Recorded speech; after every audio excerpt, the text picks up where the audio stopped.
దేవుని పరిశుద్ధ నామమునకు మహిమ కలుగునుగాక. ప్రభు అయిన యేసుక్రీస్తు నామములో మీ అందరికీ నా ప్రేమ వందనాలు. అందరికీ నా వందనాలు అందాయా? మరి మీ వందనాలు ఇంకా ప్రయాణంలో ఉన్నట్టునే రాలేదు నా దగ్గరికి. క్షేమంగా చేరేలా చూడండి.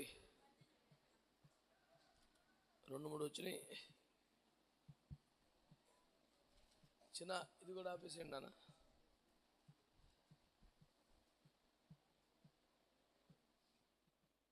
శోభం ప్రశాంతంగా ఉంది ఇప్పుడు.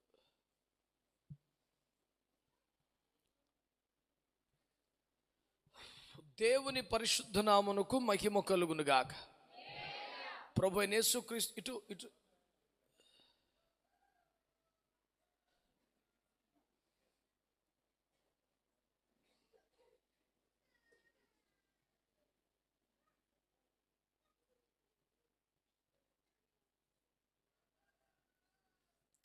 All right.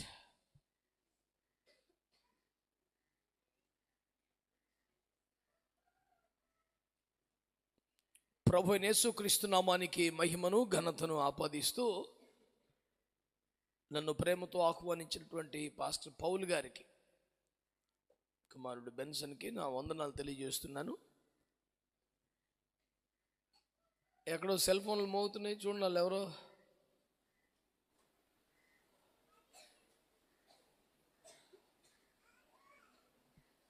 చక్కగా అన్ని సైలెంట్లో పెట్టడమో స్విచ్ ఆఫ్ చేయడమో చేయండి.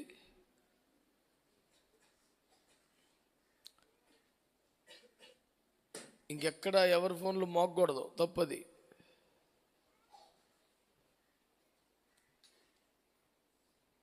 నా ముఖం చూడటం కాదు, మీ ఫోన్లు చూసుకోండి ఒకసారి. మధ్యలో మోగిని అనుకో మరి భాష వేరుగా ఉంటుంది. తర్వాత మీరు బాధపడితే నేనేం చేయలేను.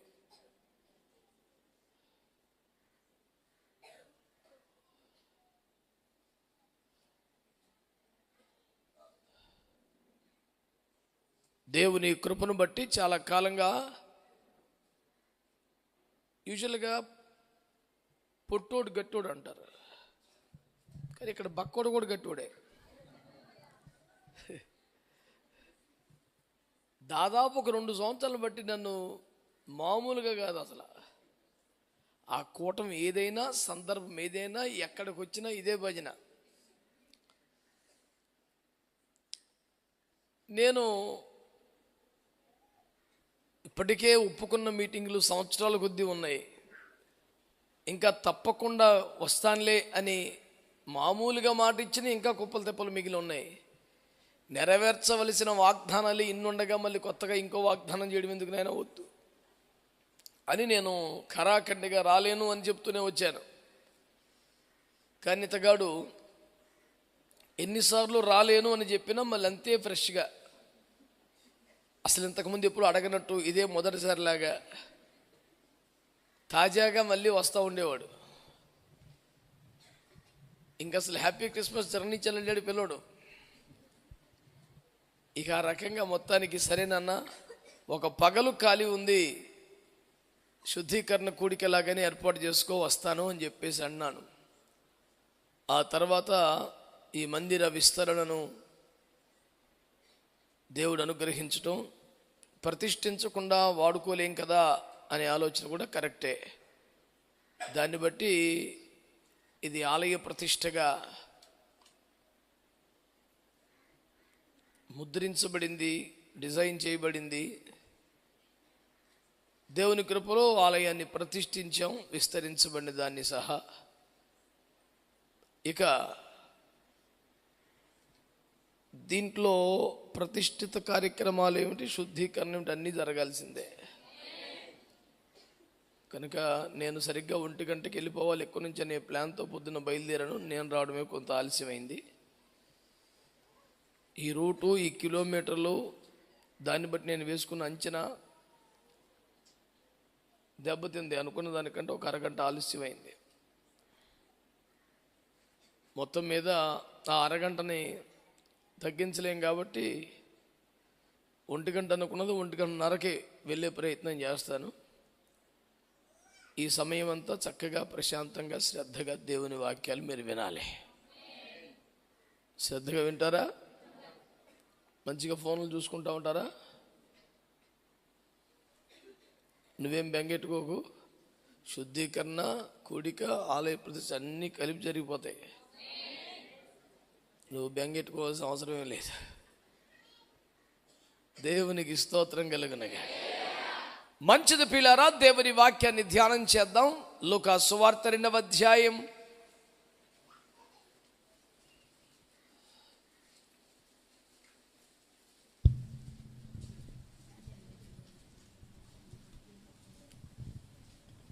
లూకా సువార్త 2వ అధ్యాయం 24వ వచనం. మోషే ధర్మశాస్త్రము చొప్పున వారు తమ్మును శుద్ధి చేసుకొని దినములు గడిచినప్పుడు ప్రతి తొలిచూలు మగపిల్ల ప్రభువుకు ప్రతిష్ఠ చేయబడవలెను అని ప్రభువు ధర్మశాస్త్రమందు వ్రాయబడినట్టు ఆయనను ప్రభువుకు ప్రతిష్ఠించుటకును ప్రభువు ధర్మశాస్త్రమందు చెప్పబడినట్లు గువ్వల జతనైనను 2 పావురపు పిల్లలనైనను బలిగా సమర్పించుటకును వారు ఆయనను యెరూషలేమునకు తీసుకొని పోయిరి. దేవుని పరిశుద్ధ నామమునకు మహిమ కలుగునుగాక. అందరూ నా వైపు చూస్తూ చేతులెత్తుకు స్తోత్రం చెప్తారండి. హల్లెలూయా. మీరు నోట్సుల్లో పడిపోకుండా, బైబిల్లో మునిగిపోకుండా, పెన్నులతో ఫోనులతో బిజీ అవ్వకుండా ప్రశాంతంగా నా వైపు చూస్తూ వినండి. మాటలాడుచున్న వాని వైపు చూసి శ్రద్ధగా దేవుని వాక్యం వినాలని వాక్యం తెలియచేస్తుంది. నిజానికి ఎక్కడ ఆలయ ప్రతిష్ఠ జరిగినా నేను ఆరాధన చేసి వాక్యం చెప్పడం నాకు అలవాటు. ఈరోజు కూడా అలాగే సిద్ధపడి వచ్చాను. కానీ మరి ఈ సంగీతానికి సరిపెట్టగలనో లేనో, ఎందుకు వచ్చింది చేత కాకపోతే పాడతాం ఎందుకు అంటారేమోనని చెప్పి భయపడి అయిపోయాను.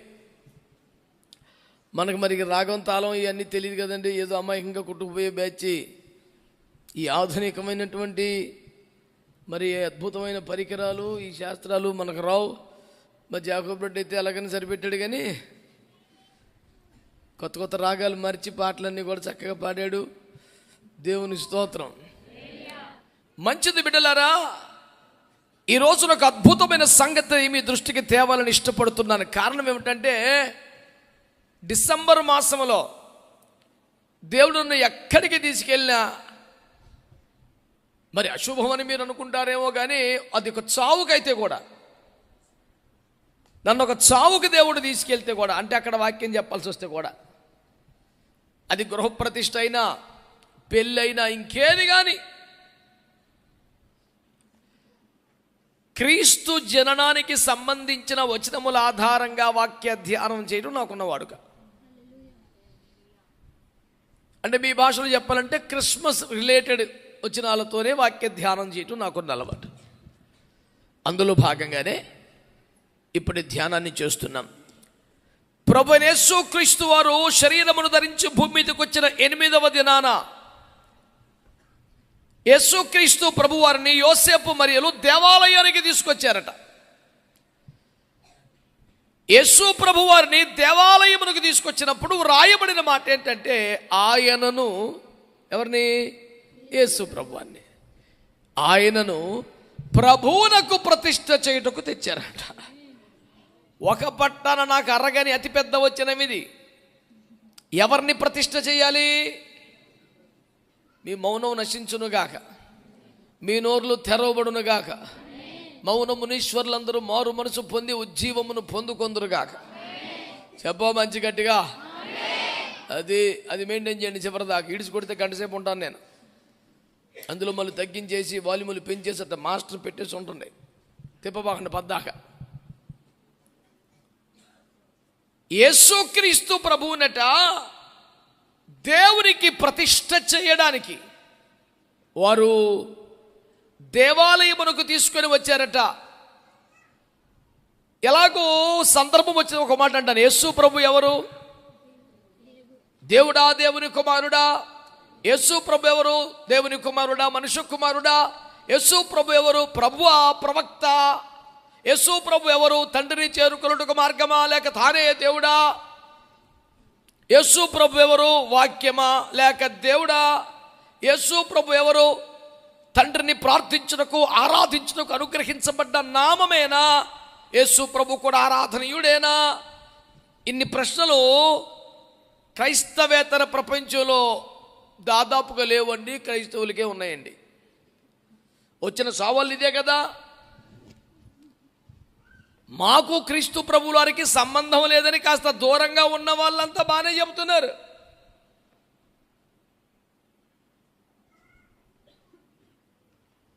యేసు ప్రభు శిలువ ప్రేమను, యేసు ప్రభు శిలువ శ్రమను, త్యాగమును మన పాస్టర్లైనా ఎప్పుడైనా గుడ్ ఫ్రైడే వస్తే తప్ప మాట్లాడతలేదు. కానీ క్రీస్తుని అపరిమితంగా ద్వేషిస్తున్న కొంతమంది సువార్త వ్యతిరేకులైతే పొద్దున్న లేతే ఎక్కడ పడితే అక్కడ 3 మేకులు బీక్కోలేనాడు, 3 మేకులు బీక్కోలేనాడు అనే సందర్భం ద్వారా యేసయ్య సిలువను వారే ఎక్కువ ప్రచారం చేస్తున్నారు. నేను చాలా సంతోషిస్తున్నాను దాన్ని బట్టి. చాలామంది ఎందుకో బాధపడిపోతున్నారండి. నేనైతే అస్సలు బాధపడలేదు. చాలా పెద్ద పెద్ద వేదికల మీద మైకులో వారిని ఎంతగానో ప్రశంసించాను నేను. ఎందుకు మెచ్చుకుంటున్నాను చెప్పమంటారా?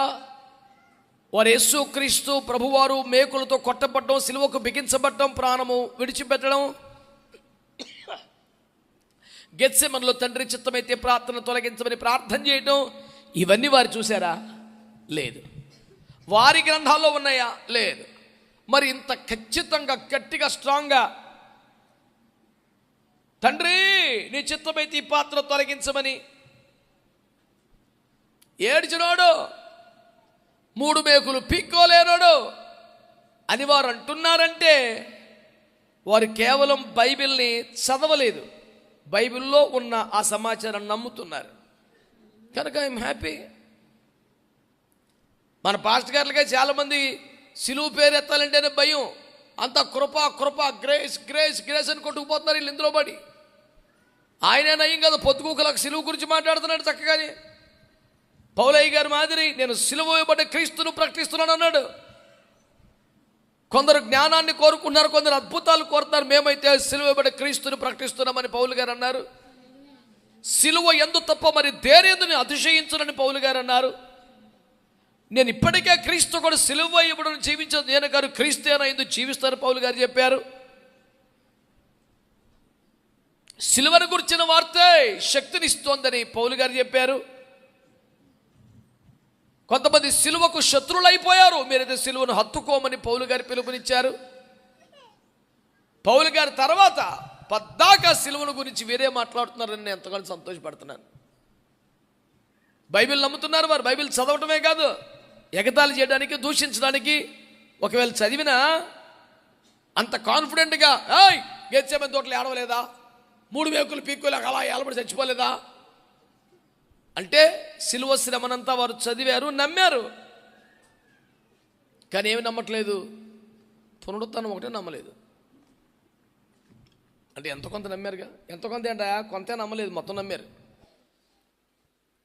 ఆల్రెడీ 70% నమ్మేశారండి, ఇంక 20-25% మిగిలి ఉందండి.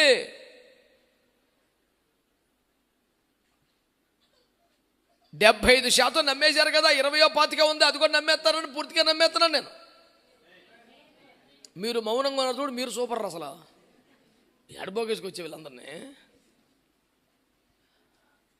ఆ 25% కూడా నమ్ముతారు అని నేను నమ్ముతుంటే మీరేమో సైలెంట్ మోడ్లో పెట్టమన్నది మీ ఫోన్లు, మీరు కాదు. మీరు స్తుతి మోడ్లోకి రండి. దేవునికి స్తోత్రం కలుగునుగా. హల్లెలూయా. కనుక దేవుని బిడ్డలారా, ఈ అద్భుతమైన సత్యమును ప్రపంచం ఒప్పుకుంటున్న సత్యం ఇది. అపోస్తలుల కార్యముల గ్రంథములో క్రీస్తు జననం గురించి మాట్లాడుతూ ఏమన్నాడు చెప్పరా? ఇది ఏదో ఒక మూలన జరిగిన ముచ్చట కాదు. కాల గణనకే క్రీస్తు జననం, క్రీస్తు జీవితం ఒక రెఫరెన్స్ పాయింటింగ్గా మారిందండి. నీ కోపం వచ్చి బీపీ వచ్చి నువ్వు ఒప్పుకోకపోతే పెద్ద విశేషం ఏముంది? నేను ఒక మాట అన్నా, నాకు అమెరికా అంటే అస్సలు ఇష్టం లేదు కాబట్టి అమెరికా లేదా. నాకు శీతాకాలం అంటే చలి నచ్చదు, వేసవకాలం అంటే సూర్యుడు నచ్చడు, కాబట్టి వాళ్ళిద్దరు లేకుండా పోతారా? నీకు నచ్చినా నచ్చపోయినా కొన్ని సత్యాలు అట్టు ఉంటే నేను చేసేది ఏముంది? అది ఎవరో ఒకరిద్దరు తయారయ్యారా బాబు చర్చి మొత్తంలో. దేవునికి స్తోత్రం కలుగును గాక. ఇప్పుడు మనకి ఇష్టం కాలేదని సత్యం అసత్యం అయిపోదు కదా, మనం ప్రేమించాం కనుక అసత్యం సత్యం అయిపోదు కదా.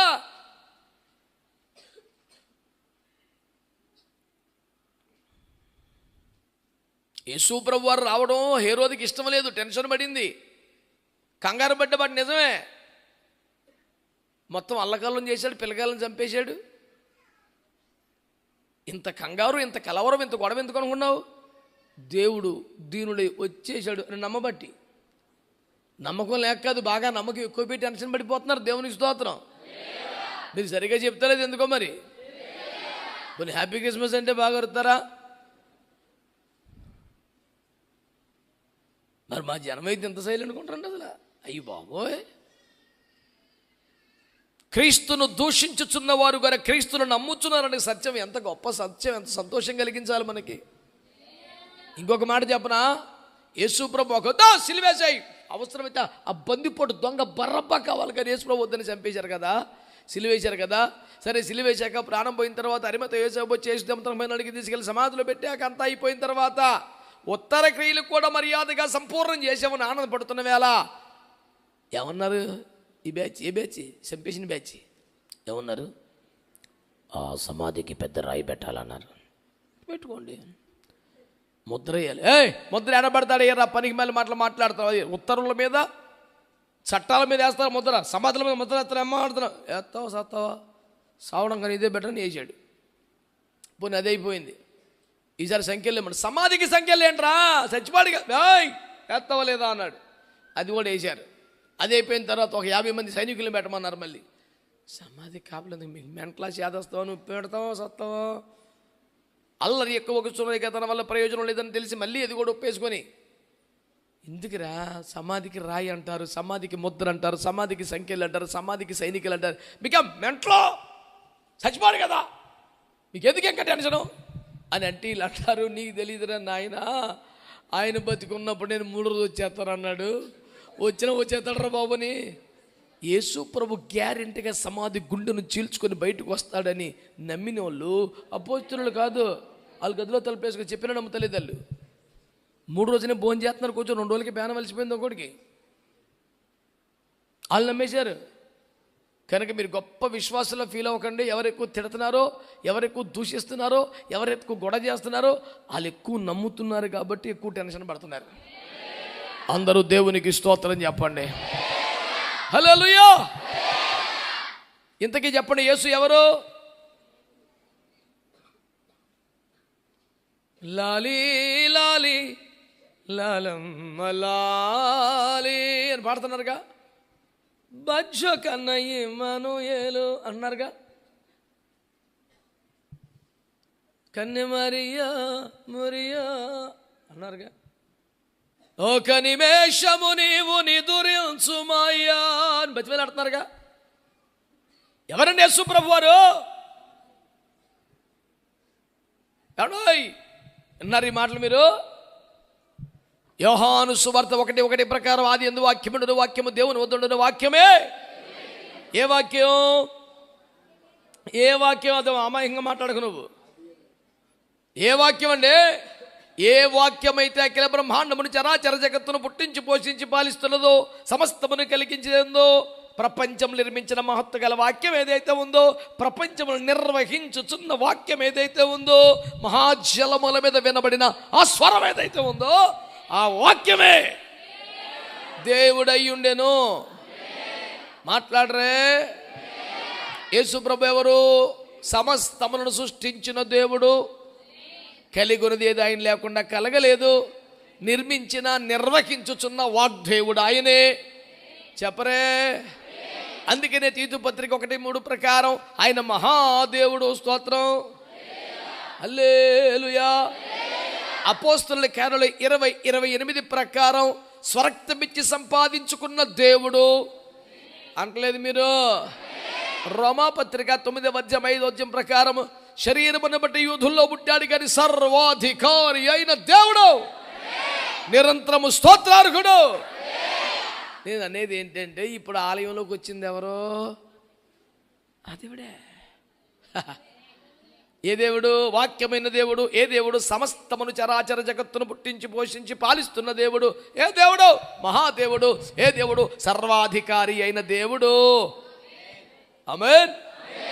ఈ దేవుడు, ఇంత పెద్ద దేవుడు, ఇంత గొప్ప దేవుడు కూర్చుంటే, ఆకాశం అనే సింహాసనం మీద కూర్చుంటే ఆయన పాదాలు భూమి మీద అంతాయంట. అంటే మోకాలు కానుంచి పాదం దాకా ఎంత పొడుగు ఉంటుందంటే ఆకాశానికి భూమికి అంత. నువ్వు కొలతలేసుకుని ఓపిక నీవు ఇంకా. మరి కరాగా నుంచుంటే మరి చూత్తగా ఇవ్వలేడు.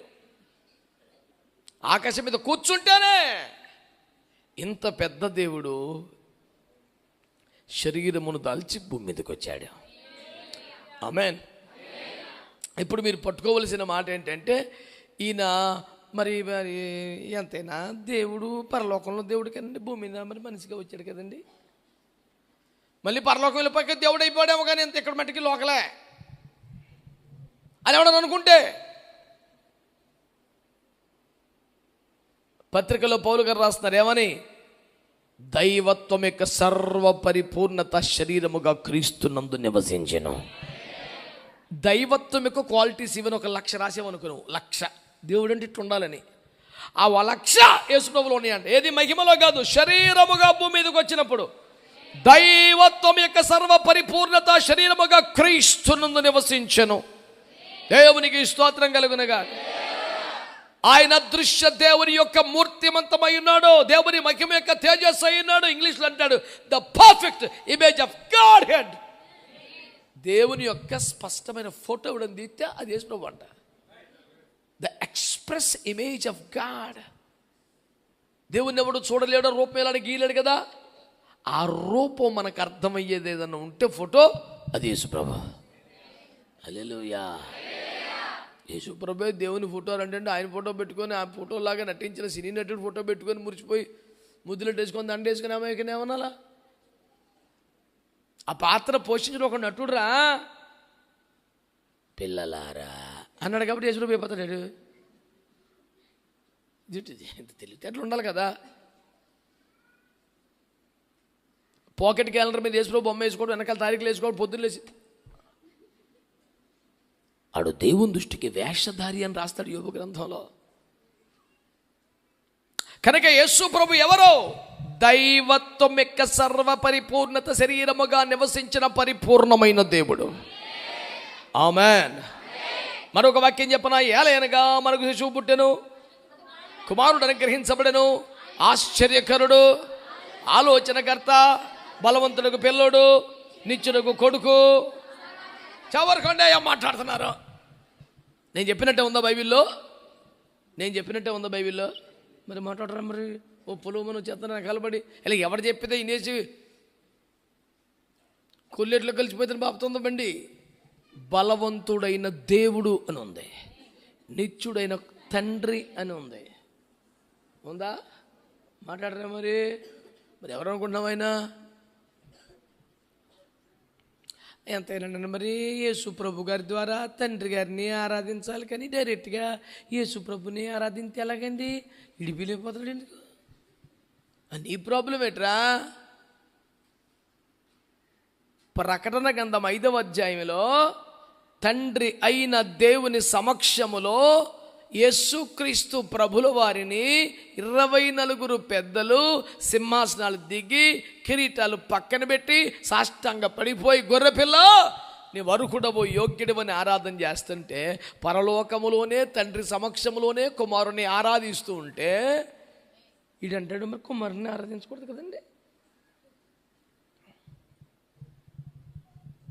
బైబిల్ చదివేడితే తెలుస్తుంది. అది ఎవడో చెప్పిందో ఇంకెవడో చెప్పిందో ఇప్పటికో ఎలా తెలగెడుతుంది. ఈ మొత్తం చర్చ ద్వారా తేలుచున్న ఫలితార్థం ఏంటంటే, పరలోకములో ఉన్నప్పుడు కాదు, భూమి మీదకి వచ్చిన తర్వాత కూడా, శరీరం ధరించిన తర్వాత కూడా, రక్త మాంసములో పాలివాడైన తర్వాత కూడా యేసయ్య పరిపూర్ణమైన దేవుడు, ఆరాధనకు యోగ్యుడు, ప్రార్థనలు ఆలకించగలిగిన వాడు, పాపములు క్షమించగలిగిన వాడు, సర్వాధికారము కలిగిన దేవుడు. ఇంత గొప్ప దేవుడు ఆలయానికి వచ్చాడు. మరి నువ్వు నోట పెద్ద చేసేమందరా బాబు? చాలామంది మరి మేము చాలా క్రమంగా అవుతున్నాం, ఇప్పుడు నన్ను ఉద్ధరించేద్దాకు వచ్చేస్తాను పెట్టరు నువ్వేమన్నానే, మరి మేమండి మరి నీ సొంతాలు బట్టి క్రమంగా అవుతాం, ఇప్పుడు ఎడిచేయమంటావు?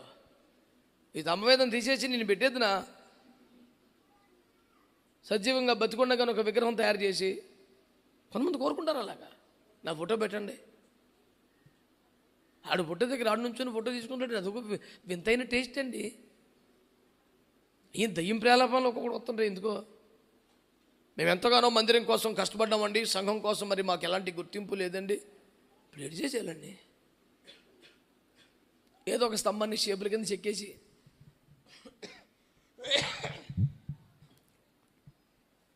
ఈ ఆశలు, ఈ కోరికలు, ఈ బలహీనతలు కూడా జయిస్తే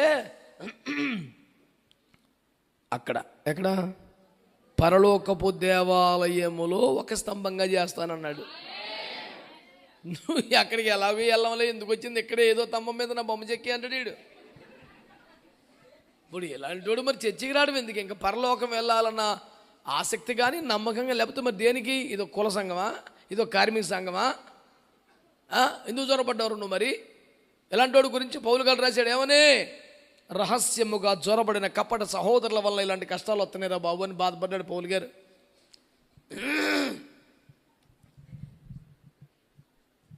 నేను మా పాస్టర్ గారికి అప్పుడప్పుడు చెప్తుంటాను, మా జాలమోహన్ రాజు గారికి కూడా చెప్తుంటాను, గొర్రె తప్పిపోతే బాధపడాలండి, మన దెబ్బకు తట్టుకోలేక తోడేలు వెళ్ళిపోతే బాధపడకూడదు అంటాను. గొర్రె తప్పిపోతే ఏడవాలి, కన్నీరు గర్చాలి, ఉపవాసాలు ఉండాలి. నిజానికి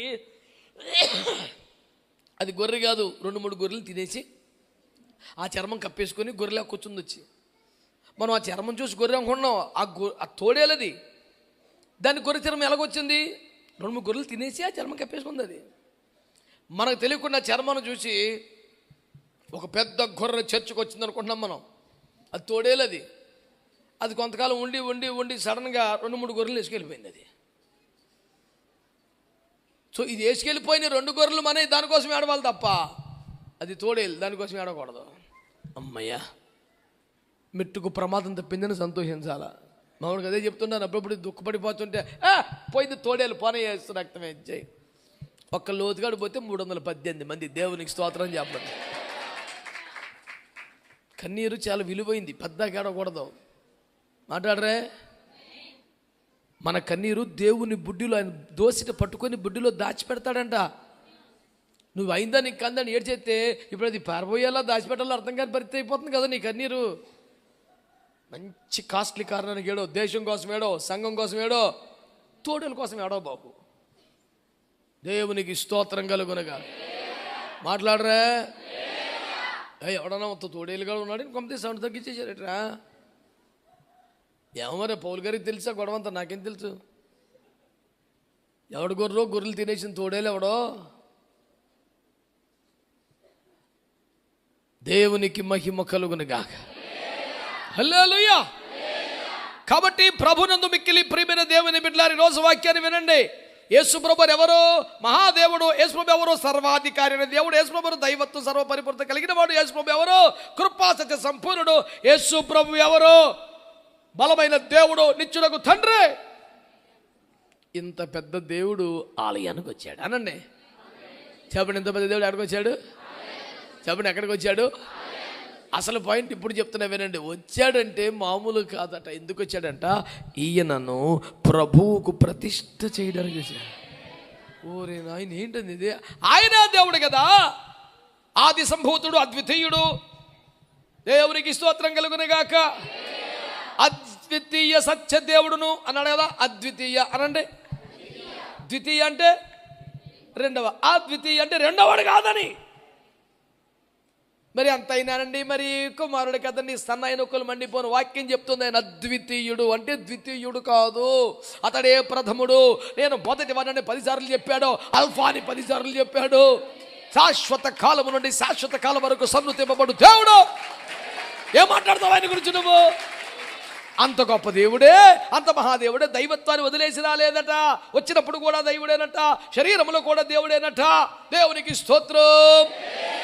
అంటే దైవత్వము సర్వపరిపూర్ణగతంలో నివసించుచున్నప్పుడే, హలో, కృపా సత్యములు సంపూర్ణుడిగా వెలసినప్పుడే బలమైన దేవుడిగా, నిత్యుడగు దేవుడిగా, ఎవడే సమాధానకర్తగా, అధిపతిగా, సార్వభౌమాధికారిగా ఉన్నప్పుడే ఇంత రేంజ్ ఉన్న శరీరములోకి వచ్చాడు గనక, భూమి మీదకి వచ్చాడు గనక, ఆలయములోకి ఎందుకు వచ్చాడు తెలుసా?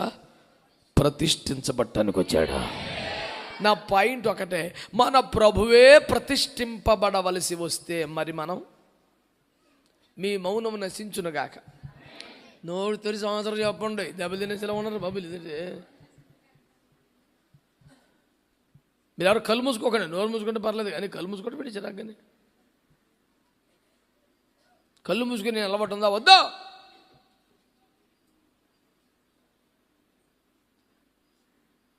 వాక్యం ఏం చెప్తోందండి? ఇంత గొప్ప దేవుడే ప్రతిష్ఠించబట్టానికి ఆలయానికి వచ్చాడట.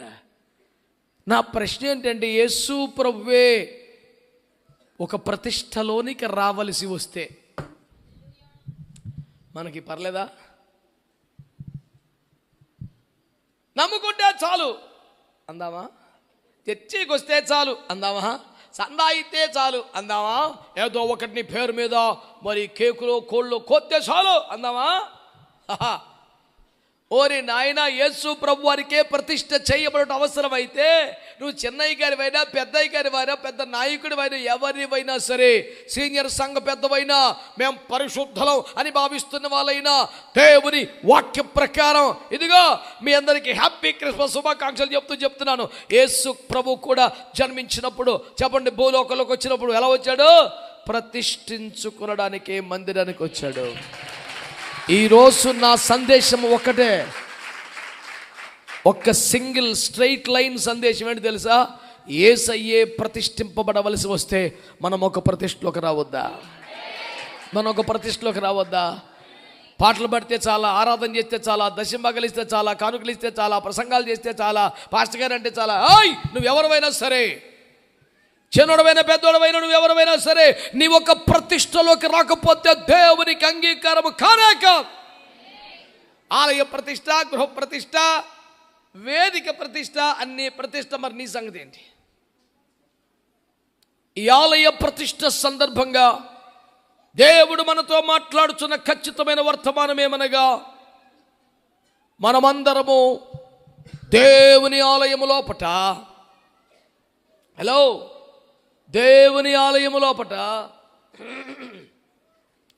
మనల్ని మనము దేవునికి ప్రతిష్ఠించుకొనుటకే రావలసి ఉన్నది. ఈ కూటమి అయ్యాక బహుశా భోజనాలు పెడతారనుకుంటా. ఉన్నాయా? లేవుగా? ఎప్పుడు రేపు మధ్యాహ్నం ఆరాధన అయ్యాక, అంతే కదా? పొందిదే పెడతారు కదా మొత్తానికి. దేవునికి స్తోత్రం. గమనించండి బిడ్డలారా, దేవుని వాక్యంలో మాట పట్టుకోండి. మీరు భోజనం చేయాలంటే, చీకటి కూడా అంత అమాయకం కాదు. భోజనం చేయాలంటే ప్రార్థన అయిపోయాకనా, అలా కాదు. భోజనం చేయాలంటే ముందు ప్రతిష్టలోకి రండి. ఆలయ ప్రతిష్టకు వచ్చాం. ఆలయ ప్రతిష్ట అవ్వకుండా తినేస్తావా? మాట్లాడరా. ఇప్పుడు ఆలయ ప్రతిష్టకి వెళ్ళామండి, ఆలయ ప్రతిష్ట అవ్వకుండా తినేస్తావా? టైం చూసుకొని 12 అయిపోయింది పెట్టారు బాబు అంటావా? ఒక గడి ఆలస్యమైనా ఆలయ ప్రతిష్ట అయిన తర్వాత తింటాం. మరి ఈ ఆలయ ప్రతిష్ట కన్నా నువ్వు ప్రతిష్ఠించబడటం ముఖ్యం కదా. మరి ఎలా తినేస్తావు పోలేమని? ఈ ఆలయం ముఖ్యమా, నువ్వు ముఖ్యమా? దేవునికి నువ్వే కదా కావాలి. ఆయన హస్తకృతముకు ఆలయములో నివసింపడని పాత నిబంధన కాలంలోనే చెప్పాడు కదా. కనుక నువ్వేం చేయబడాలి? ప్రతిష్ఠింపబడాలి.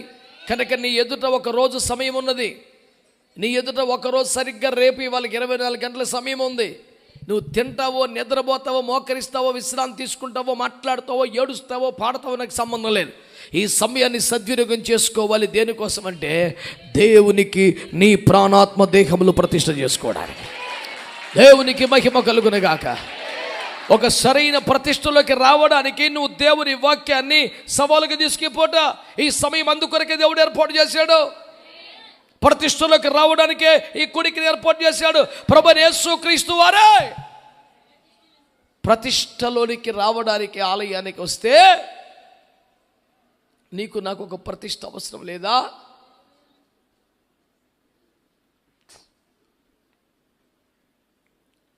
కనుక మనము ప్రతిష్ట చేసుకోవాలి అనండి, ఒక ప్రతిష్టలోకి రావాలి అనండి.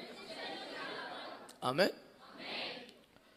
దేవుని వాక్యాలు మీరు జాగ్రత్తగా ఆలక్యం చేస్తే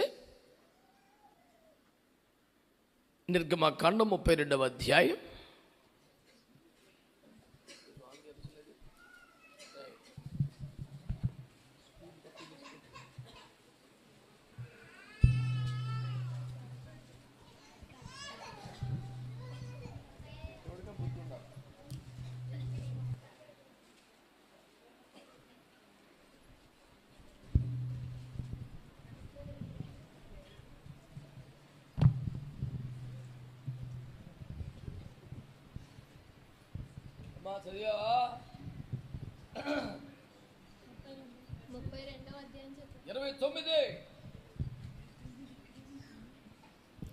ఏలయనగా మోషే వారిని చూచి, నేడు యెహోవా మిమ్మును ఆశీర్వదించినట్లు మీలో ప్రతివాడు తన కుమారుని మీద పడియే గాని తన సహోదరుని మీద పడియే గాని యెహోవాకు మిమ్మును మీరే ప్రతిష్ఠ కొనుడనెను. బిడ్డలారా, దేవుని వాక్యాన్ని వినండి. దైవజనుడైన మోషే మాట్లాడుతూ, నేడు యెహోవా మిమ్మును ఆశీర్వదించునట్లు మిమ్మును మీరే యెహోవాకు ప్రతిష్ఠ చేసుకొనుడి. ఆమేన్ అనండి. అన్నారా గట్టిగా? నేడు యెహోవా మిమ్మును ఆశీర్వదించునట్లు మిమ్మును మీరు యెహోవాకు, అంటే యెహోవా ఆశీర్వదించాలంటే ఏం చేయాలి చెప్పాలి గట్టిగా. అంటే ఒక ప్రతిష్టలోకి వస్తే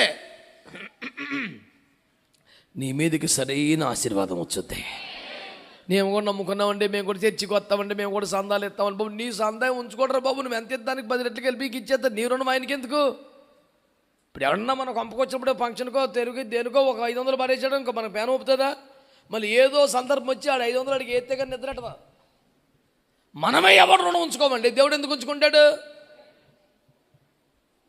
ఎంత ఇబ్బందిగా ఉన్నా, అమ్మాయి ఎంత ఎంత వేసాడు మనకి, ఎంత 500 500 వేసిరా, మనసు ఎంత ఉండదు మనకి ఇచ్చేసిందా? 500 చదివించవా రాయించవా అమ్మయ్య. అప్పుడు మనకు అన్నం లేకపోయినా నీళ్లు తాగిన పడుకుని పోతాం హాయిగా, అడిదాకి ఇచ్చేసారు పాప కూడా వదిలిపోయిందని. మనమే ఎవరి రుణం ఉంచుకోవడానికి ఇష్టపడం కదా. దేవుడు మనిషి రుణం ఉంచుకుంటాడండి. ఎట్టయినా అడుకొని 100 రెట్లు ఇచ్చేస్తాడు, అడు గొడవ ఉండిపోదు. నీ రుణం ఇక్కడే తీరిపోద్దు నాన్న, నువ్వు ఎంత ఇచ్చావు అంతకు అన్ని రెట్లు ఇక్కడే అనుభవించేస్తావు. పరలోకం మాత్రం ఒట్టి చేతులు తెల్లాల్సిందే. ఒక 7,000 వెళ్ళే సర్టిఫికేట్ ఉంటే. పరలోక రాజ్య ప్రవేశం వేరు, పరలోక రాజ్యంలో ఘనతను మహిమను పొందటం వేరు. నువ్వు పరలోక రాజ్యం ప్రవేశం అంటే 35 మార్కులు స్టాంప్ అన్నమాట, పాస్ అయిపోయి ఆతులొట్లు పడిపోయావు అంతే. మరి అక్కడికి వెళ్ళాక సింహాసనమో కిరీటం అయ్యాయి మరి అయ్యావిలో. నీకు వచ్చిన 35 మార్కులకి కూర్చేస్తారు, కూర్చా అమ్మలకి వెళ్ళి కూర్చో అంటారు. అప్పుడు కూడా ఏం చేయాలి మనం? అదిగో అదిగో అదిగో ఆ కనబడుతున్న కాంతి ముంజమే యేసు ప్రభు వారు అన్ని పరలోకం వెళ్ళి కూడా అక్కడెక్కడ కనబడుతున్న వెలుగు, ఆ వెలుగు అదే అదే అదే యేసు ప్రభు. దగ్గరికి వెళ్ళి చూసేసి ఈయన ఉండదు. అర్థమైందా? దానికోసం ఈ బతుకు, ఇంత వైరాగ్యం, ఇంత సమర్పణ, ప్రతిష్ట, ఈ సావు అంతా సిలువ అనుభవాలు ఏది పరలోకంలో ఎక్కడో వెళ్ళి మూల కూర్చోటక చిచ్చి చిచ్చి చిచ్చి కన్నులారా నిన్ను చూడాలని, అది మన మూమెంట్. ముఖ దర్శనం చాలయా, అది మన మూమెంట్, మన ఆశ అది. ప్రతి ఒక్క గాయమును ముద్దాడేదా, అది మన మూమెంట్. దేవునికి స్తోత్రం కలుగునగా. హల్లెలూయా. ప్రభు యేసు నా రక్షక,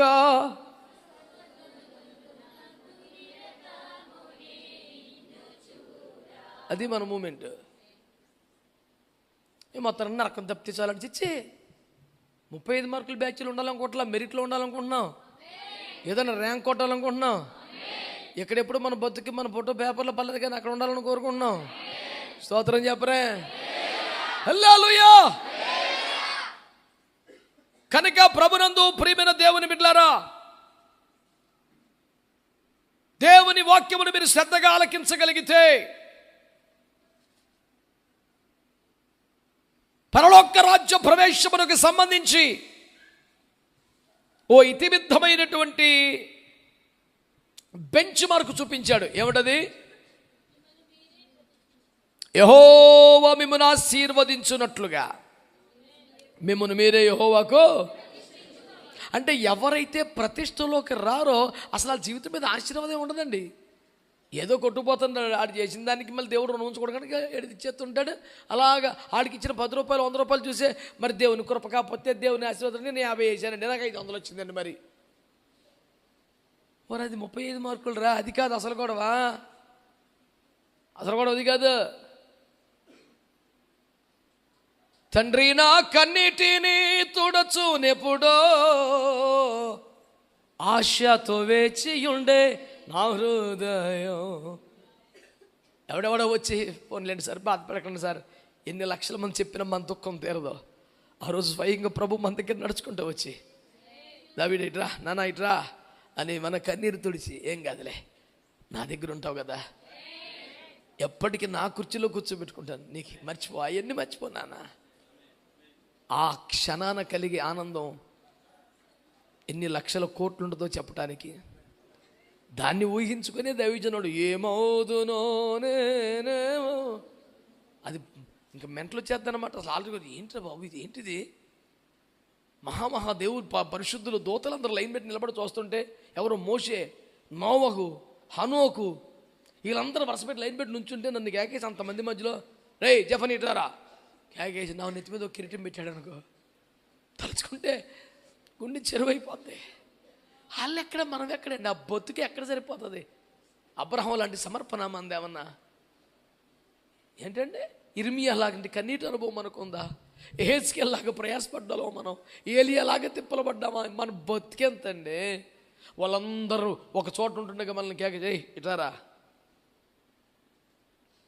అని మనకు తెల్ల రాయి ఇచ్చి దాని మీద ఒక కొత్త పేరు రాసి ఒక తెల్లని వస్త్రం ఇచ్చి మన చేతికి ఒక దండం చేతిలో పెట్టి రే తీసుకో నీకే ఇది. ఆ క్షణం ఎట్లుంటుంది? నన్ను అడుగుతారు మీరు, నేనైతే రోగాలు ఉన్నాయి, బాధలు ఉన్నాయి, కష్టాలు ఉన్నాయి, నిందలు ఉన్నాయి, అవమానాలు ఉన్నాయి, చాలా ఉన్నాయి. దేని వైపు చూసినా బ్రతకాలనిపిస్తుంది, ఎటు చూసినా చచ్చిపోతే మంచిది అనిపిస్తుంది. కానీ ఆ ఒక్క సన్నివేశాన్ని ఊహించుకొని సరేలే కొంత ఓచుకుంటే, కొంతకాలం ఎట్టగొట్ట గెంటెత్తే, మెల్లిగా బండి లాగితే అక్కడ దాకా వెళ్ళిపోతే అన్ని కోట్ల మంది ముందు ఆమేన్ అసంఖ్యాకమైన పరిశుద్ధ దూతల ముందు, కోటాను కోట్ల మంది భక్తుల ముందు నన్ను ఒక్కరిని పేరు పిలిచి రై నువ్వురా అని ఒక కిరీటం తీసుకొచ్చి నా నెత్తి మీద పెడితే ఎలా ఉంటుంది? అసలు ఆ మూమెంట్ ఎట్లుంటుంది? నీవిచ్చు బహుమతులు నే స్వీకరించి నిత్యానందము ఏమైపోతున్నా ఏమవుదును అన్న మాట కోసమే రాశాను ఆ పాట. నీ వశమవుదును, స్వాధీనమవుదును, పరవశముందుచు ఈ ఆరాధనలో. ఆ రోజున ఒక సేవకుడు మా సిటీ బ్రాంచ్ సంఘారాధనలో వర్షిప్ నడిపిస్తున్నాడు. ఏమవుదునో నేనే ఆ పాట పాడుతున్నాడు. వర్షిప్ మంచి అందరు ఆత్మతో నింపబడి ఒక మంచి అభిషేకంతో వర్షిప్ వెళ్తుంది. నేను మోకాళ్ళ మీద కూర్చొని ఉన్నాను ఒక మూల, చక్కగా నడిపిస్తున్నాడు ఆ సేవకుడు. అలాగా నేను కూడా పాడుతున్నాను, ఆరాధిస్తున్నాడు. ఏమవుదునో ఏమవుదునో ఏమవుదునో అని ధ్యానించినప్పుడు ఆ క్షణం నాకు మిస్ అవ్వకూడదంటే ఏం చేయాలి అని ఆలోచన. వామ్మో ఇప్పుడే ఆయన వశమైపోవాలి. నేను తిండి వశం అవ్వకూడదు, ధన వశం అవ్వకూడదు, స్త్రీ వశం అవ్వకూడదు, బాబోయ్ నేను చాలా జాగ్రత్తగా ఉండాలి అని అప్పటికప్పుడు ఆ పాటలాగా ముగిస్తూ ఉండగానే ఇది అందుకున్నాను నేను. నీ వశమవుదును, స్వాధీనమవుదును, పరవశమవుదుచు ఈ ఆరాధనలో. తిండి వశమవ్వను, ధన వశమవ్వను, స్త్రీ వశమవ్వను, నీ బాని సౌదును. యేసయ్యా యేసయ్యా యేసయ్యా నా యేసయ్యా. దేవునికి స్తోత్రం కలుగునగా. హల్లెలూయా. దేవుని వాక్యాన్ని గమనిస్తున్నారా? మన ముందున్న గురి ఒక్కటే, ఏంటి తెలుసా? ఆయన మనల్ని ఆశీర్వదించాలి. యెహోవా మనల్ని ఆశీర్వదించున్నట్లుగా ఏం చేయాలట? మనల్ని మనం, మళ్ళీ చెప్తున్నాను, సేవకులారా, విశ్వాసులారా, సంఘ పెద్దలారా, సీనియర్లు, జూనియర్లు, పిల్లలు, పెద్దలు, నువ్వు దేవుని యొక్క ఒక ప్రతిష్టలోకి రాకపోతే సరైన ఆశీర్వాదం నీ మీదకి రాదు. నువ్వు కానుకేస్తే నీకు 100 రెట్లు వచ్చేద్ది. నువ్వు ప్రార్థన చేస్తే ఏదో ఒక జవాబు వస్తుంది. స్తుతి ఆరాధన చేస్తే అభిషేకం వస్తుంది. ఏది వ్యర్థమవుదో. కానీ ప్రతిష్టలోకి వస్తే ఒక సరైన ఆశీర్వాదం వస్తుంది. దేవునికి స్తోత్రం కలుగునగా. వచ్చి వెళ్ళిపోయే బిడ్డగా ఉంటావా? కానుకలు ఇచ్చే బిడ్డగా మాత్రమే ఉంటావా? పాటలకి పరిచర్లకి మాత్రం పరిమితం అవుతావా? కొంతమంది తమకు అప్పగించబడ్డ పనిలో నమ్మకంగా ఉంటారు. అరే నీ ఈ పని ఏం నమ్మకంగా చేస్తాడు, రాత్రులు నిద్రగా ఏర్పాట్లు చేస్తాడు, అన్నీ చేస్తాడు. కానీ ఒక ప్రతిష్టలోకి రమ్మంటే మాత్రం రాడు. బిడ్డలారా, సేవకులే చాలామంది ప్రతిష్టలో లేకుండా ఇష్టానుసారంగా సేవ చేసేస్తున్నారు. ఈరోజు నువ్వు ఒక ప్రతిష్టలోకి రావలసి ఉన్నదని నేను ప్రభు పేరట నీకు మనవి చేస్తున్నాను. ఆమేన్. ఎలాగా ప్రతిష్టకు రావడం అంటే ఏమిటి బిడ్డలారా? అసలు ఆ ప్రతిష్ట అనే మాటకి ఆంగ్లంలో ఏం వాడాడు తెలుసా? కాన్సిక్రేషన్ అన్నాడు. ఏమన్నాడు? కాన్సిక్రేషన్ అంటే అర్థం ఏంటంటే to made Holi and to be separated. మీకు అర్థమైందా? కాన్సిక్రేటెడ్ అంటే ఏంటంటే పరిశుద్ధపరచబడి దేవుని కొరకు ప్రత్యేకంగా ఉండిపోవడం. ఇక మళ్ళీ కల్తీ అవ్వకూడదు. యూజువల్గా ప్రతిష్ట అనే దగ్గర మనం ఇంగ్లీష్లో డెడికేషన్ వాడతాం. ఏమండి? డెడికేషన్ వాడతాం. ఒక ఆలయాన్ని కానీ ఒక వస్తువుని కానీ ప్రతిష్ట చేయాలి అన్నప్పుడు డెడికేషన్ అన్న పదం వాడారు. కానీ యాజకులను ప్రతిష్ట చేయాల్సి వచ్చినప్పుడు మాత్రం ఆ డెడికేషన్ వల్ల కాన్సిక్రేట్ అనే పదం వాడారు. అంటే డెడికేషన్ అంటే ఏంటంటే అంకితం చేయటం. ఇది మందిరంగా వాడతాం. దీంట్లో మనం ఇంకా ఓసారి ఒక వెస్ట్ గోదావరిలో పల్లెటూరుకి వెళ్ళాను. ఆ పాస్టర్ గారు మనతో సహవాసంలో ఉంటా కొత్తగా వచ్చాడు. సర్లే చెప్పా పెట్టకుండా వెళ్తే కొంచెం సంతోషపడతారు. చెప్పి వెళ్తే వాళ్ళ స్థాయికి మించి ఏదైనా కష్టపడి ఏర్పాట్లు చేసి అది వండి తిప్పలు పడతారు. ఎందుకులే అని చెప్పా పెట్టకుండా, మన ఎప్పుడు ఒక్క నెల కదా బ్యాచ్ ఉంటుంది, మనతో కారులో పొలమని వెళ్ళిపోయాం. అందరం వెళ్ళిపోయి గేట్ దగ్గర మంచి మధ్యాహ్నం మేము నిడదవోలు నుంచి జంగర్ని వెళ్తున్నాం. త్రోవలో ఉంటుంది ఇది. మధ్యలో ఆపి హార్న్ కొడితే ఎవరు బయటికి రాలా. సరే అని చెప్పి గేట్ తీసుకొని లోపలికి వెళ్ళాం. ఇప్పుడు ఇదంతా ఇల్లు అనుకోండి, ఇదంతా మందిరం. సో ఎవరు ఒలకు పలుకు లేదు. అటు మందిరంలోకి వెళ్ళాం. మందిరంలో కూర్చున్నాం. మందిరంలో పొయ్యిలో కట్టెలు ఉన్నాయి, పిడకలు ఉన్నాయి, కోళ్ళు కప్పేసి ఉన్నాయి, మాసిన బట్టల మోట్లు ఉన్నాయి, తడి బట్టలు ఆరేసినవి ఉన్నాయి. నిజంగా మీరు నమ్మండి, ఏడ్చాను అక్కడ కూర్చొని. నేను ఇది ఏంటి మందిరం ఇలా ఉంది బాబోయ్. మావాడు ఒకడు ఫోన్ చేశాడు పాస్టర్ గారికి. రింగ్ అయితే తీసాడు. ఎవరో ఎక్కడ ఉన్నారంటే, అయ్యా మేము జఫనీ గారు వచ్చారు మందిరంలో. అయ్య బాబాయ్ మందిరం ఉన్నారా అని లేచి వాళ్ళు కొంచెం నిద్రపోయారు పాపం. ఇక తుల్లిపడిపోయి గబగబా వచ్చి ఇక చర్చిలో నేను బయటికి లాగటం రకరకాలుగా ట్రై చేస్తున్నారు. నేను చాలా కోప్పడిన, ఆయన ఇది పద్ధతి కాదు, ఇది క్రమం కాదు. దీన్ని ఇప్పుడైనా ఏదైనా ప్రార్థన చేసుకుంటా కూడా వాడుకోవచ్చు అనుకుని కట్టావా? ఇది దేవుని మందిరము కానీ వేరొకటి కాదు అని ప్రతిష్ఠించావా? మందిరంగా ప్రతిష్ఠించదాన్ని మనం కమ్యూనిటీ హాల్గా వాడడానికే ఆలోచిస్తాం కదా. అబ్బాయి ఇది మందిరం, కమ్యూనిటీ హాల్ కాదు, సాంస్కృతిక కార్యక్రమాలు చేసుకునే చోటు కాదు అంటాం కదా. మరి కోళ్ళు ఎలా కప్పేయాలనిపించింది నీకు? మురికి గుడ్డలు మూటలు ఎలా పెట్టాలనిపించింది నీకు? పిడకల పోగేసి ఎలా పెట్టావు నువ్వు ఇందులో? అయ్యారండి సారీ అని. నాకు సారీ చెప్పటం, నువ్వు సారీ ఫీల్ అవ్వు. అసలు నాకు సారీ చెప్పటం ఎందుకు? ఇప్పుడు ఒక స్థలాన్ని అలా ప్రత్యేకించాలా అనే సిద్ధాంతం మాట్లాడటం లేదు నేను. భౌతికంగా శారీరకంగా కనబడుతున్న పదార్థ సంబంధమైన ఒక నిర్మాణమునే నువ్వు ఆలయంగా ప్రత్యేకించలేకపోతే నీ ప్రాణాత్మ దేహాన్ని ఎలా ప్రతిష్టలోకి తేగలవు? నీ వల్ల అవ్వదు.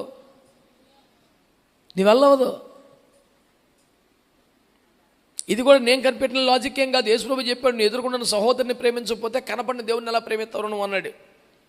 అది నేను కనిపెట్టిన లాజిక్ ఏం కాదు, ప్రభు అన్నదే. ప్రియులారా, క్రైస్తవులారా, దైవ సేవకులారా, డెడికేషన్, ప్రతిష్ట అనే దాన్ని కేవలం అంకితము చేయుట. ఇది మొదలుకొని ఇది ప్రార్థనలకి అంకితం, ఏదైనా సంఘ కార్యక్రమాలకి అంకితం, దాన్ని డెడికేషన్ అంటాం. కానీ ఇక్కడ ఏమన్నాడు తెలుసా? కాన్సిక్రేషన్ అంటే ఆ పదాన్ని ఏమండి ఎందుకు వాడాడు తెలుసా? మీరు మొదట మిమ్మల్ని మీరు పరిశుద్ధపరచుకొని ఆ తర్వాత ప్రభు కొరకు ప్రత్యేకంగా జీవించడానికి అలవాటు పడండి. దాన్ని ఇక్కడ ప్రతిష్ట అని వాడాడు.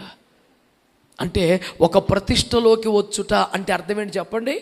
సంపూర్ణంగా పరిశుద్ధపరచబడి ప్రభు కొరకే ప్రత్యేకంగా జీవించడాన్ని ప్రతిష్ట. ఆమేనండి. యెహోవాకు మిమ్మును మీరే ప్రతిష్ట చేసుకొనుడి అనే మాటకి అర్థం ఏంటన్నమాట? మీరు పరిశుద్ధపరచబడి దేవుని కొరకే ప్రత్యేకంగా ఉండడం. ఈ జీవితాన్ని దేవుని కోసం వాడతానని, దీనికి శాతానికి చోటివ్వనని, కులానికి చోటివ్వనని, ఆచారానికి చోటివ్వనని, శరీరాశలకు చోటివ్వనని, సాతాను కార్యములకు అవకాశం ఇవ్వనని, సంప్రదాయాలకు చోటివ్వనని, ఇది కేవలం యేసయ్య మహిమ కొరకే అంటూ ప్రతిష్ఠించిన ఒక జీవితమని నువ్వు దేవునికి కేటాయించడాన్ని ప్రతిష్ఠ అంటారు. నమ్ముతున్నావంటే నమ్ముతున్నావు, వస్తున్నావు, ఇస్తున్నావు, కానీ ప్రతిష్టలోకి వచ్చావంటే లేదు. ఈ ఆలయ ప్రతిష్ట సందర్భంగా ప్రభు మనకు అనుగ్రహిస్తున్నటువంటి శుద్ధీకరణ సందేశం ఏంటి తెలుసా? నీవు మొదట ప్రతిష్టలోనికి రావాలి కొడికల. రేపు మధ్యాహ్నం వరకు నీకు సమయం ఉంది. ఉపవాసం ఉంటావో, మోకాల మీద ఉంటావో, కన్నీరు గారుస్తావో, ప్రార్థన చేసుకుంటావో, రొమ్ము కొట్టుకుంటావో, ప్రలాపిస్తావో, దేవుని కాళ్ళు పట్టుకొని కృప పొంది నీవు ఒక ప్రతిష్టలోకి రావాలి. ఇశ్రాయేలులు దేవుని ముఖమును చూచి అన్నపానములు పుచ్చుకొని నన్ను నిర్గమ 24:10-11 చెబుతున్నాయి. టైం అయిపోయింది కాబట్టి తినేత్తం కాదు, ఆమె అని చెప్పారు కాబట్టి తినేత్తం కాదు. దేవుని కృప పొంది భోంచేయాలి, ప్రతిష్టలోకి వచ్చి భోంచేయాలి, అనుగ్రహం పొంది భోంచేయాలి, దేవుని ముఖము చూచి భోంచేయాలి. ఇంక రేపు మధ్యాహ్నం దాకా ఉందాం అనుకున్నామండి, మధ్యాహ్నం అయిపోయింది తిని పుట్టినప్పుడు తింటాను మనం పెద్ద లెక్కే ఉంది. చచ్చిపోయాం, ఒకరోజు ఆగితే ఇప్పుడేమి చిన్నప్పుడు తింటానే ఉన్నాం. ఏమైపోద్ది ఇప్పుడు? జ్వరం వచ్చినప్పుడు ఎప్పుడు తిండి మానలేదా? ఊరు వెళ్ళినప్పుడు ఎప్పుడు తిండి మానలేదా? ఎవరికైనా బాగోపోతే తిండి మానలేదు. పెద్ద లెక్కే ఉంది ఆ తిండి. నాన్ స్టాప్గా తినేసామా చిన్నప్పటి నుంచి?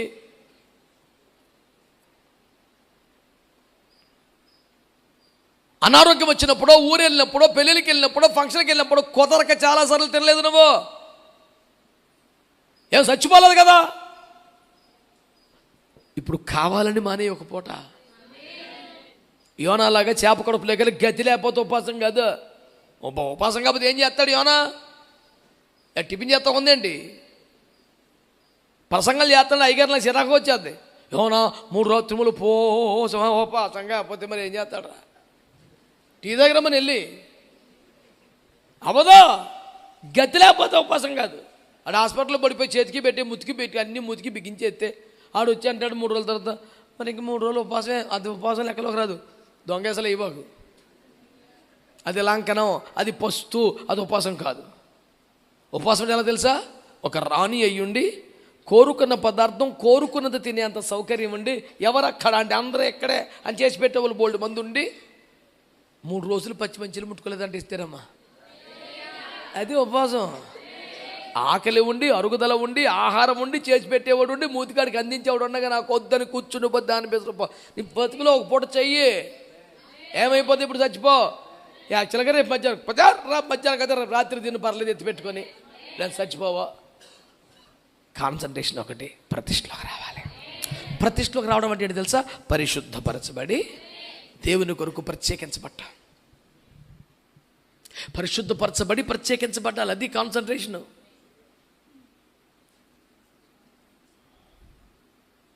పరిశుద్ధపరచబట్టం అంటే ఎలాగా? టపటపా చెప్తాను, మైండ్లో పెట్టుకో, ఎక్కువ టైం లేదు. మీకన్నా ఎక్కువ దూరం వెళ్ళిపోవాలని ఇప్పుడు మీకేం పర్లేదు, బాగానే కూర్చుంటారు. సాయంత్రం కూడా ప్రార్థన రేపు కూడా ఉంది, మీకు అందరూ ఇక్కడ లోకలో. ఒక మాట చెప్తాను విను, ప్రతిష్ట పరిశుద్ధపరచుకోవడం అంటే ఏంటంటే, లూకా సువార్త 7వ అధ్యాయంలో 46 నుండి 50 వచనాల మధ్య పాపాత్మురాలైన స్త్రీ యేసయ్య కాళ్ళ మీద పడి కన్నీరు గార్చిందా? హలో, జవాబు చెప్పండి. మరి యూత్తో మాట్లాడతలేదు ఎవడనే. వాళ్ళంతా కన్నీరు గార్చి ప్రార్థన చేస్తే ప్రభువారు ఏమన్నారు? నీ విస్తార పాపాలు క్షమించబడ్డాయి. మొత్తం ఒక్క పాపం లేదంట, క్లీన్, పరిశుద్ధం అయిపోయింది. పరిశుద్ధత ఎలా వస్తుంది తెలుసా? కన్నీటి ప్రార్థనతో వస్తుంది. పొడి మాటలతో ప్రభా పరిశుద్ధపరచు ప్రభా కరెక్ట్ ఇస్తాను. ఈ డైలాగులతో ఎవడం పడిపోడు. అక్కడ కవి సమయంలోకి వచ్చాము డైలాగులు కొడతా ఏమన్నాని మోకాల మీద పడి రొమ్ము కొట్టుకొని ప్రలాపించి కన్నీటి ప్రార్థన చేయాలి.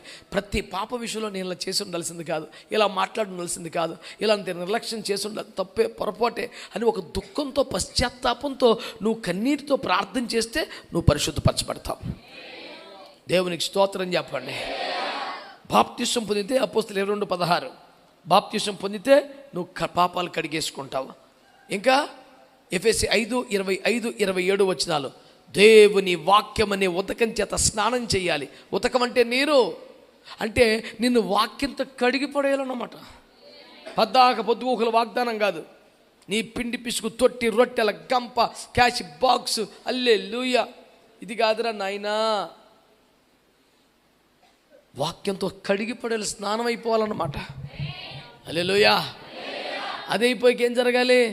యెషయా 6:6 దేవుని అగ్ని పెదవులకు తాకితే నీ దోషమంతా ప్రాయశ్చిత్తం అయిపోయిందన్నాడు. దేవుని అగ్ని తాకాలంటే ఏం జరగాలి? మరి గడప కమ్ముల పునాదులు అదిరిపోయింది. శక్తివంతమైన ఆరాధనలో ఉండాలి. దేవునికి స్తోత్రం కలుగునగాక. అర్థమవుతుందా దేవుని వాక్యం? ఎట్లా పరిశుద్ధపరచబడతావు నాన్న? పరిశుద్ధపరచబడటం అంటే ఏంటి? కన్నీటి ప్రార్థనతో పరిశుద్ధపరచబడతావు, నీటి బాప్తిసంతో పరిశుద్ధపరచబడతావు. వాక్యముతో కడగబడుతుంటే, అంటే ఒక గ్లాసు నీళ్ళు ఇచ్చి స్నానం చేయమంటే చేయగలమా?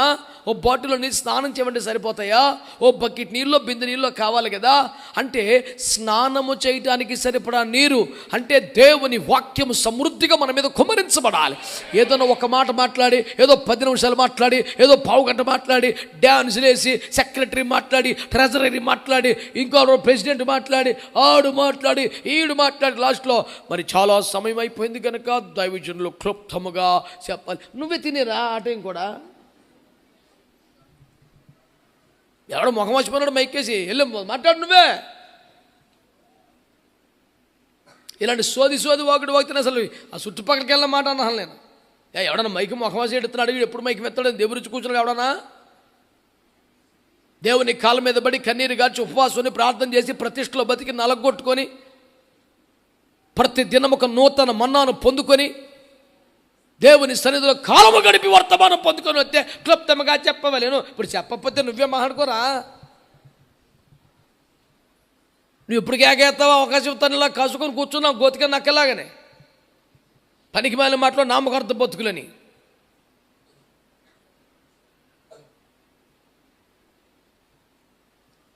ఇవన్నీ ఆకలవన్న బాబుతుంది. కడుపులో ఆకలి ఉంటే అలాగే ఎందుకు ఎడతాడాడు? అజీర్తి రోగం మనకి ఆకలి ఉండదు. నేను కవిత రాశాను, అందులో డైలాగ్ వినిపిస్తాను మీకు. తిన్నా పొట్టకే 3 సార్లు తింటున్నావురా, ఎన్నా వాక్యం వెంటక నొప్పి ఏంటని అయిపోయింది. ఏంటమ్మా నేను బాగా నచ్చినట్టు తెగ కలవరించేస్తున్నావు, తిన్నా పొట్ట అని. తొందరగా కనెక్ట్ అయిపోయి దేవునికి స్తోత్రం. మంచి వాళ్ళందరూ స్తోత్రం చెప్పండి. అల్లుళ్ళు అంటే సీరియస్గా ఉన్నారు కొంచెం. అబ్బాయి దేవునికి స్తోత్రం కలుగునగా. హల్లెలూయా.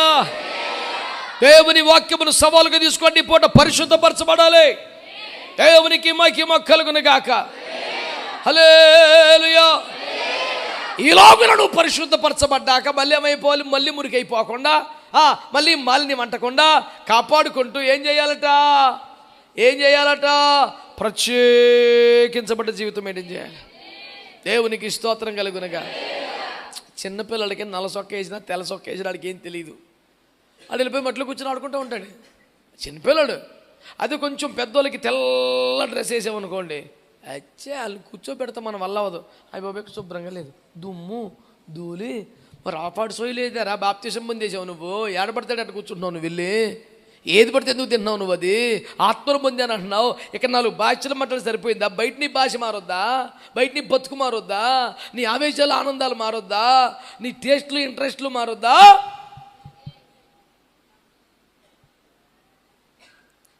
ప్రత్యేకమైన జీవితంలోకి రాకపోతే వేస్ట్ అండి. 2 పాయింట్లు. 1, పరిశుద్ధపరచబడాలి. పరిశుద్ధపరచబడ్డ జీవితం మళ్ళీ మామూలే అవ్వకుండా ప్రత్యేకంగా పెట్టుకోవాలి. ఇది ప్రభువు కొరకే, ఇది దేవుని మహిమ కొరకే, దేవునికి ఇష్టమైన పనులు మాత్రమే. దేవుడు వద్దంటే నాకు ఇంకెవరైనా అక్కర్లేదు. ఆ ప్రత్యేకతలోకి వచ్చేయాలి. నువ్వు పరిశుద్ధపరచబట్టానికేమో కన్నీటి ప్రార్థన, 2 నీటి బాప్తీసం, 3 వాక్యంతో స్నానం, 4 దేవుని అగ్ని చేత కాల్చబడ. ఈ అనుభవాల్లోకి నువ్వు వస్తే, పరిశుద్ధపరచబడ్డ తర్వాత ఏం చేయాలి? దేవుని కొరకు ప్రత్యేకంగా. ఇక మళ్ళీ ఎందులో పడితే అందులో, మళ్ళీ ఎక్కడ పడితే అక్కడ, ఏది పడితే అది. మీ దేవుడు వెళ్ళొద్దన్నాడా, మీ దేవుడు కూర్చోద్దన్నాడా, మీ దేవుడు తినొద్దన్నాడా, సండే స్కూల్ లాగా 100 చెప్పలేదు, ప్రత్యేకంగా ఉన్నామని ఒక మాట చెప్పాడు అంతే. సమజ్దార్కి లియే ఇషారా కాఫీ అని ఒక సామెత ఉంది. అంటే తెలివైనోడికి ఒక చేతి సైన్య సరిపోద్ది, ఎంత చెప్పక్కర్లేదు. అడిగి ముద్దవుతారోడికి వివరంగా చెప్పాలి. వివరాలు చెప్పను. కానీ మా ఇంట్లో ఒక సహోదరు ఉండేది. ఎవరన్నా బంధువులు గెస్ట్లో ఇంటికి వస్తే ఏదైనా పట్టరమని చెప్తాం కదా, ఇలా అందరం దరిచేస్తామా అంటాం కదా. ఏంటంటే సైకి చేస్తాను నాకు అర్థం కలదంట. పరువు నాశనం. అప్పుడు మన టెన్షన్, అదే ఏమీ లేదు, నేనేం సైకి చేయలేదు అని మనం సర్దుకోలేక, లేదు ఇందాక ఏదో ఇలాగ అన్నారు నాకు అర్థం కాదు. నీకు ఏదో చెప్పాలని ప్రయత్నం చేశాను చూడు, నా తప్పు.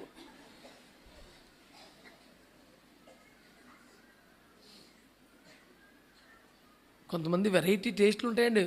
మా ఇంట్లో పరిచయకు వచ్చిందో పిల్ల, నీ పేనానికి ఎంత పరిచయం ఏం చేస్తావు కానీ 4 రూములు తుడిచేయమ్మ చాలని చీపురు కట్టి ఇచ్చాము. తుడిచేసింది. ఫ్రంట్ రూమ్లో నేను అందరితో కూర్చొని మాట్లాడుతూ ఉంటాను, చైరు టేబుల్ ఇట్లా ఆఫీసులాగా. వచ్చి కూర్చుంటే ఎదురుకుండా చీపురు కట్టి నుంచోబెట్టుంది అలాగా. ఇది నా కుర్చీ, టేబుల్ ఎదురుకుండా గోడకు నుంచోబెట్టిన చీపురు కట్టి అలాగా. క్యాకి ఇదేటే బాబు ఇలా పెట్టావు చీపురు అంటే, ఇక్కడే సెట్ అయిందండి కరెక్ట్గా.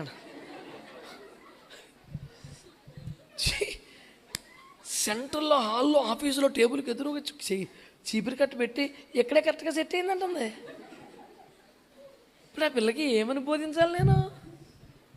అమ్మ చీపురు సెట్ అయింది కానీ నువ్వు సెట్ అవ్వమ్మా, నీకు దండం పెడతానే బాబు, నువ్వు ఎక్కడి నుంచి వాడికి వెళ్ళిపోయమ్మా. అయ్యి బాబు ఇంత మాత్రానికి పంపించేస్తారా అన్న బాబోయ్. మహాభక్తులు కొందరు ఉంటారండి మా పేనానికి. వాడికి దేవుని సిలువ వేస్తున్నామని చెప్పినా దుఃఖం రాదు. ఇప్పుడు అన్నం వద్దంటే మాత్రం దుఃఖం వస్తుంది వాడికి. ఆడు రేంజ్ అది నీకంతే.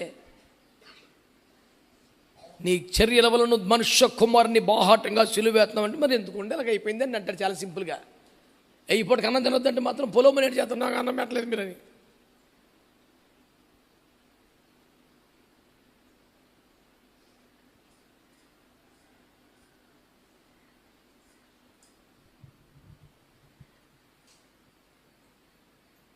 ఈ రోజున దేవుని వాక్యాన్ని మీ దృష్టికి తీసుకొస్తున్నాను. ఈ సంవత్సరాంతము శుద్ధీకరణ అనుభవానికి ప్రభు మనల్ని సిద్ధపరుస్తున్న క్రమం ఏంటంటే, మీరు పూర్తిగా పరిశుద్ధపరచబడండి. పరిశుద్ధపరచబడిన తర్వాత ప్రత్యేకంగా జీవించండి. చాలా ప్రత్యేకంగా దేవుని కొరకు వేరుగా జీవించాలి. సంఖ్య 23:9 వారు ఒంటిగా నివసించు జనము వారి జనములలో లెక్కించబడరని రాశాడు. ఎస్తేరు 3:8 వారి విధులు సకల జనుల విధులకు వేరుగా ఉన్నాయని రాశాడు. చాలా సపరేటెడ్ లైఫ్ మెయింటైన్ చేయాలి. నలుగురితో నారాయణ కులంతో గోవింద అన్నట్టు భక్తి ఉండకూడదు. ఏ రోటి కాడ పాడకూడదు. సపరేటెడ్ లైఫ్ క్రీస్తు కొరకు మనం మెయింటైన్ చేయాలి. దేవునికి స్తోత్రం కలుగునగా. హల్లెలూయా. బైబిల్ గ్రంథములో సంసోను గురించి చూసినప్పుడు అతడు నాజీరులో ఉండాలని రాశాడు కదండి. నాజీరు అనే హెబ్రీ పదానికి తెలుగు పదం వ్రతము అని. నాజీర్ అంటే తెలుగు ఏంటండి? వ్రతము. ఇప్పుడు నాజీర్ అనగానే చాలామంది వివాహం చేసుకోకూడదు అనుకుంటారు. అదొక వ్రతం, ఇదొక వ్రతం.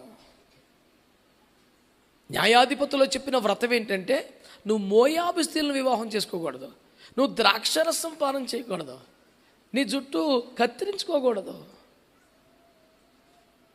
మృత కలేబరాలు ముట్టుకోకూడదు. ఈ 4 చెప్పాడు శాంసన్కి దేవుడు. అంటే వివాహం చేసుకోవచ్చు కానీ మోయాబు స్త్రీలను చేసుకోకూడదు. టీ కాఫీలు తాగొచ్చు, ద్రాక్షరసం తాగకూడదు. కొంత ప్రతిష్ట ఉంది, అర్థం కాదు, అన్నీ ఒకటే. మెల్కీసెదెకు ప్రతిష్టను కూడా చాలామంది ఒక్క పాయింటే తీసుకుంటారు. అందులో మెల్కీసెదెకు వంశావళి లేదు, అందుకే నేను కూడా పెళ్లి చేసుకో. ఇప్పుడు నువ్వు పెళ్లి చేసుకోకపోయినా నీకు వంశాలు ఉంటుంది కదా.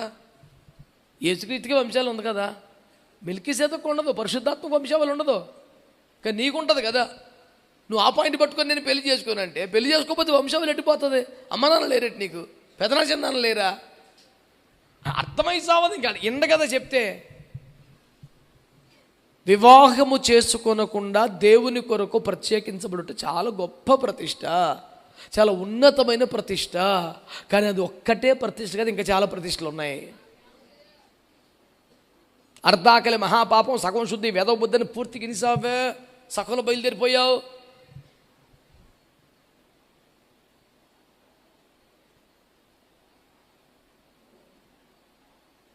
మోయాబీలను వివాహం చేసుకోకుండా వాళ్ళు కూడా నీ విశ్వాసంలోకి వస్తే, నీ సమర్పణలోకి వస్తే, మోయాబీలతో నీకు సంబంధం లేదని ఆరంభం నుండి చెబుతూనే వచ్చి మరి రూతమ్మను చేర్చుకోలేదా? ఆ మోయాబీలు కదా. బెత్లెహేములో టాప్ అయిన బోయజు పెళ్లి చేసుకోలేదా? ఆమె కడుపులో యేసు ప్రభువు లోకానికి రాలేదా?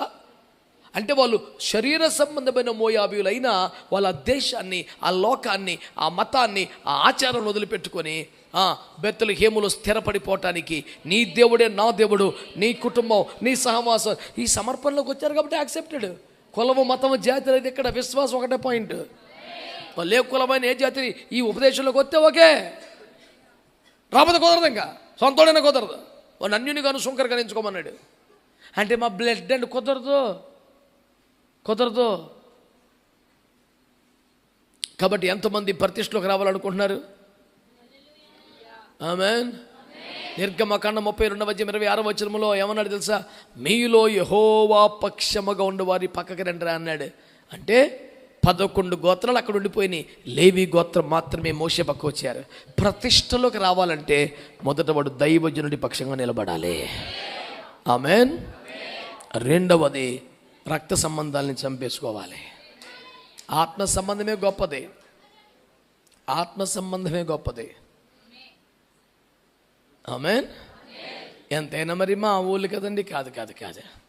కాగా మనం చనిపోయిన బ్రతికిన ముందు విను, ఎందుకు కంగారు, ఎందుకు ప్రశాంతం కళ్ళు తెరుచుకొని నా మాట విను. అప్పుడప్పుడే జ్వరపడిపోతున్నావు ఎందుకు? ఆగు, శ్రద్ధగా మాట విను. దేవునికి స్తోత్రం కలుగునగా. హల్లెలూయా. కనుక దేవుని వాక్యాన్ని ఆలకిస్తే ఈ ప్రతిష్ట మనకు అర్థమవుతుంది. దైవజనుడి పక్షంగా నిలబడాలి. వచ్చి 11 గోత్రాలు రాలేదు, వీళ్ళు వచ్చి నిలబడ్డారు. అంత మాత్రం అయిపోయిందా?